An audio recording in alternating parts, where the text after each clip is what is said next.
Hello friends, welcome to my channel. आप सब देख रहे हैं Avantika knowledge planet. So friends, जो कि हमारी आज 6 वीडियो फंडामेंटल राइट्स की है, जो कि हमारे और ये हमारा पार्ट 3 है, जो कि पार्ट 3 चल रहा था। उसमें फंडामेंटल राइट्स चल रहे थे। आज 6 वीडियो होगी, जो कि सबसे पहले वाली वीडियो में मैंने बताया था कि फंडामेंटल राइट्स कौन कौन से होते हैं। उसके बाद में हमारा पहला था समानता का अधिकार। उसके बाद में हमारा फंडामेंटल समानता का अधिकार था, जो कि उसमें आर्टिकल 12 से 3 तक बताए गए थे।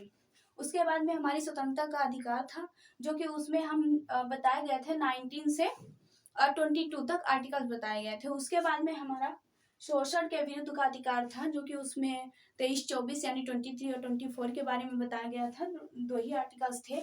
उसके बाद में हमारा आता है यहाँ पे कल्चरल, और 23-24 हो गया। उसके बाद धार्मिक स्वतंत्रता का अधिकार था, जो कि उसमें 24 से 28 तक आर्टिकल्स बताए गए थे, जो मेरी कल वीडियो बनी थी। आज हम बात करने वाले हैं कल्चरल एंड एजुकेशनल राइट्स, यानी कि उसमें दो ही, जैसे कि हमारा स्वतंत्रता का अधिकार था थर्ड वाला, सेम उसी तरीके से इसमें 29-30 यानी बहुत छोटा है, बहुत ब्रीफ है। इसमें भी दो ही आर्टिकल्स के बारे में बताया गया है, यानी कि कल्चरल एंड एजुकेशनल राइट्स।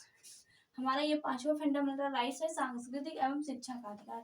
इसमें यह कहा जाता है कि सांस्कृतिक और शिक्षा का अधिकार क्या है हम लोगों के लिए।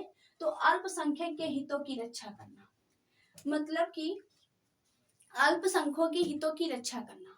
जैसे कि अगर कहीं जगह पे किसी की कम संख्या वालों की रक्षा करना, इसमें ये कहा गया है कम संख्या वालों की रक्षा करना। जैसे कि मान लीजिए सपोज दैट कहीं पे है और वहाँ किसी गांव में, तो वहाँ पे हिंदुओं की संख्या कम है, अल्पसंख्या है, लेकिन मुसलमानों की संख्या ज्यादा है। तो वहाँ पे मुसलमानों का तो जोर रहेगा ना उस गांव में। तो इसीलिए कहा गया कि जो अल्पसंख्या के हितों की रक्षा करना, यानी कि अल्पसंख्यक के जो लोग हैं उनकी रक्षा करना है। क्योंकि जो ज्यादा संख्या वाले लोग होते हैं या बड़े लोग होते हैं, वो छोटे लोगों को दबा देते हैं। इसीलिए उनकी रक्षा करना इस आर्टिकल 29 में बताया गया है। जो कि सांस्कृतिक, भाषा, लिप, धर्म, जात के आधार पर संस्थान से वंचित नहीं, यानी कि और ऐसा भी कहा जाता था जैसे किसी की अल्पसंख्या या कम लोगों की संख्या है, तो ऐसा नहीं कह सकते हम लोग। इसमें यह भी कहा कि किसी की सांस्कृतिक दूसरी है और आकर के एडमिशन, मान लीजिए विद्यालय में एडमिशन लेने आ रहे हैं, तो सांस्कृतिक के आधार पर हम उन्हें वंचित नहीं कर सकते। हमको एडमिशन लेना होगा, हम उन्हें मना नहीं कर सकते। यानी कि भाषा के आधार पर मान लीजिए हिंदुओं का स्कूल है, वहां पे हिंदी पढ़ी जा रही है, और उसके बाद में कोई मुस्लिम आ जाए, उसको उर्दू आ रहा है, तो वो एडमिशन लेना चाहता है तो हम ले लेंगे, क्योंकि हम ये फंडामेंटल राइट्स है, हम मना नहीं कर सकते हैं उन्हें। ना तो हम लिप के आधार पे उन्हें मना कर सकते हैं, ना धर्म के आधार पे मना कर सकते हैं, वो इस धर्म के हैं तो हम अपने में एडमिशन नहीं लेंगे, ऐसा भी नहीं कर सकते। जाति के आधार पर भी हम स्थान से वंचित नहीं कर सकते। आर्टिकल 29 में यह कहा गया। अब हम बात करते हैं फिर इसी के बीच में जब ये अल्पसंख्यक के अधिकार बताए गए इसमें, तो फिर भीमराव अम्बेडकर और BM राव के बीच में बहस हुई। उसके बाद में कहा गया कि कितना भी अल्पसंख्यक वालों के लिए कितने भी अधिकार बना दीजिए, लेकिन अगर कहीं पे ज्यादा संख्या की, अगर मुस्लिमों की ज्यादा संख्या है और उसमें कहीं एक बच्चे हिंदू को बैठा दिया जाए और सब हिजाब पहने हुए हो, तो जो हिंदू का बच्चा होगा उसे अजीब लगेगा, उसे क्लास तो अटेंड करेगा, लेकिन हम लोग तो ले लेंगे क्योंकि एडमिशन तो ले लिया जाएगा, क्योंकि फंडामेंटल राइट्स है। लेकिन पढ़ने वाला जो बच्चा होगा उसे तो अजीब लगेगा, उसे उसे तो नहीं अच्छा लगेगा, वो परेशान होगा, उससे पढ़ने में उसका मन ही नहीं लगेगा। तो इसीलिए फिर आर्टिकल 30 में ये बताया गया कि अल्पसंख्यक अपनी संस्था खोल सकते हैं।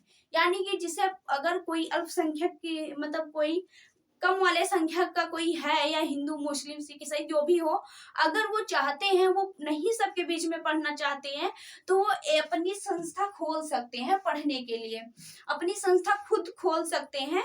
वो जैसे नहीं पढ़ना चाहते तो खुद संस्था खोल सकते हैं, विद्यालय कॉलेज खोल सकते हैं पढ़ने के लिए। अब बात आती है, अगर वो खोल भी लेंगे तो उनकी सैलरी टीचरों की कौन देगा? ये सब हमारी गवर्नमेंट जिम्मेवारी लेती है। गवर्नमेंट, सरकार इन्हें धन उपलब्ध कराएगी, यानी कि खोलने के लिए भी पैसा देगी। उसके बाद में जो टीचर की सैलरी वगैरह जो भी, मतलब पैसों का जो भी काम हो, तो गवर्नमेंट कराएगी। तो इसीलिए कहा गया अगर कोई व्यक्ति अल्पसंख्यक वाला है तो उसके लिए इतने सारे अधिकार हैं, अगर वो नहीं पढ़ना चाहता उसका नहीं, जाहिर सी बात है किसी का मन नहीं लगेगा। अगर सब हिंदू हिंदू हो, एक लड़की मुस्लिम की हिजाब पहन के आ जाए तो अजीब से लगेगा, उसको भी नहीं अच्छा लगेगा, पढ़ने वाले को ही नहीं अच्छा लगेगा। तो इसीलिए वो अपनी संस्था खोल सकते हैं। इसमें सांस्कृतिक और शिक्षा का अधिकार के बारे में बताया कि हमें सांस्कृतिक और शिक्षा के अधिकार क्या है हम लोगों के लिए। सो फ्रेंड्स, आप लोगों को समझ में आ गया होगा। आई होप कि ये हमारे कल्चरल एंड एजुकेशनल राइट्स हम लोगों के लिए क्या है, कितनी यूनिक से संविधान बनाया गया कि हम लोगों की छोटी छोटी बातों के लिए भी स्वतंत्रता दी गई। सो फ्रेंड्स, मैं मिलती हूँ अगली वीडियो में। धन्यवाद।